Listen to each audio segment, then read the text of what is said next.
ফরিদি ভাইয়ের কাছে যাও, ফরিদি ভাই যদি বলে যে হ্যাঁ সেলিম তুই কর, আমার কোনো আপত্তি নেই, তাহলে আমি করতে পারি। কিন্তু তুমি আমাকে বললা যে ফরিদি ভাই করতে পারছেন, আপনি করেন, আমি এটা তো করবো না। এবং একটি শট যেটা লং শটে ফরিদি ভাই অভিনয় করেছে, বাহ, ক্লোজ আপ যখন নিয়েছে তখন আমি করেছি। ও তার মানে আমি বলতে চাচ্ছি ফরিদি ভাই কিন্তু ছবিটাতে ছিল। এক্সিলেন্ট অভিনেতা আপনি সব নাটক সিনেমাতেই করেন, তবে এখন পর্যন্ত নাটকে অভিনয়ের জন্য 2বার মেরিল প্রথম আলো পুরস্কার এবং চলচ্চিত্র অভিনয়ের জন্য 3বার জাতীয় চলচ্চিত্র পুরস্কার পেয়েছেন। তারপরও কখনো কখনো কি মনে হয় যে আপনার অভিনয়ের যে বহুমাত্রিকতা তা এখনো নির্মাতারা ব্যবহার করতে পারেনি, বিশেষ করে চলচ্চিত্রে? এটা আমি বলেছি তো তোমার একটা ইন্টারভিউতে। পারেনি তো। আর কিছু কি অ্যাড করবেন? সময় আছে তো। আমি তো ওই ইয়ের মতো, কচ্ছপের মতো স্লো স্লো। হ্যাঁ, সুযোগ আসবে এবং আমি আরেকটা ছক্কা মারবো। আসবেই, নিশ্চয়ই আসবেই। আসবে। চোরাবালিতে আলী ওসমান চরিত্রে অভিনয়ের জন্য আপনি প্রথমবার জাতীয় চলচ্চিত্র পুরস্কার পেয়েছিলেন। সেই চলচ্চিত্রে অভিনয়ের জন্য নাকি প্রয়াত হুমায়ুন ফরিদি আপনাকে ফোন দিয়েছিলেন, মানে সেই গল্পটা যদি আজকে আবার একটু শেয়ার করেন। রনি এটার ইয়ে ছিল, রেদওয়ান রনি। হ্যাঁ রেদওয়ান রনি পরিচালক, আর সান কমিউনিকেশন হচ্ছে এটার প্রডিউসার। তাদের ছবি, এটা ফরিদি ভাই অভিনয় করছিল। আমরা জানি যে ফরিদি ভাই অভিনয় করছে। তো হঠাৎ একদিন দেখি আমার অফিসে চলে এলো রনি, তারপরে ও হিরো ছিল, ওই ছেলেটার নাম কি, ভারতীয়, ইন্দ্রনীল, এরা এবং ক্যামেরাম্যান, এরা সবাই আসছে, খায়ের। তাই বলে কিরে, আমার ধারণা হচ্ছে ওই সময় রনি বা সরোয়ার ফারুকি বা যারাই কাজ করে, যে ওদের অনেক সাপোর্ট আমি করি। কীরকম সাপোর্ট, যে ওইখানে লোকেশন দরকার, ওইখানে এটা বলে দেয়া দরকার, জাহাঙ্গীরনগর ইউনিভার্সিটিতে শুটিং করবে বা ঢাকা ইউনিভার্সিটিতে শুটিং করবে, আমি এগুলো ওদেরকে হেল্প করতাম, ম্যানেজ করে দিতেন। আমি ভাবছি যে ওরকম কোনো বিষয়।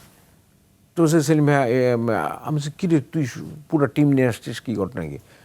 সেলিম ভাই এই ছবিতে তো আপনাকে অভিনয় করতে হবে। মানে আমাকে অভিনয় করতে হবে মানেটা কি?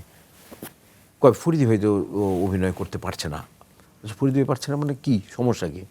উনি তো অসুস্থ হয়ে পড়েছে, একটা শটও দিতে পারে না, উনি দাঁড়ানো থেকে বসতে পারে না, ও মাই গড, উপুর হতে পারে না, এরকম অবস্থা। ওনার নিঃশ্বাসের প্রবলেম হয়। আমি জানি ফরিদি ভাই শরীর খারাপ, কিন্তু ফরিদি ভাই একটা চরিত্র করছে, এটা আমি তো বলতে পারি না যে না আমি করব। ফরিদি ভাইয়ের কাছে যাও, ফরিদি ভাই যদি বলে যে হ্যাঁ সেলিম তুই কর, আমার কোনো আপত্তি নেই, তাহলে আমি করতে পারি। কিন্তু তুমি আমাকে বললা যে ফরিদি ভাই করতে পারছেন, আপনি করেন, আমি এটা তো করবো না।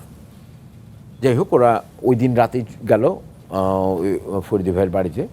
ফরিদি ভাই ওদের, আমি বাসায় অপেক্ষা করছি 9টা 10টা 11টা, ওরা আসছে না, ফোন করছে না, কিছুই করছে না। 12টার পরে ওরা ফোন করে বললো যে সেলিম ভাই আমরা আসছে। তারপরে ওইখান থেকে আসলো। আসার পরে ফরিদি ভাই মানে এমন একটা চরিত্র, আর একজন অভিনেতার অভিনয়ের যে তৃষ্ণা বা ক্ষুধা, সেটা ফরিদি ভাই কখনো এটা ছাড়তে চাচ্ছিল না, কিন্তু ওনার শরীর ওনাকে পারমিট করছে না। এটা এই ছবিটাতে মারামারি আছে, এই ছবিটাতে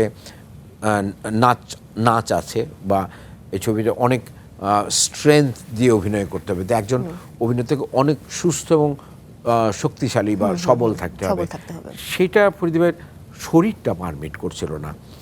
যাই হোক, ফরিদি ভাই পরে গ্রিন সিগন্যাল দিয়েছিল যে হ্যাঁ তুই কর। তখন আমি ওদের সাথে কথা বলে রাজি হই এবং পরদিনই শুটিংয়ে যাই।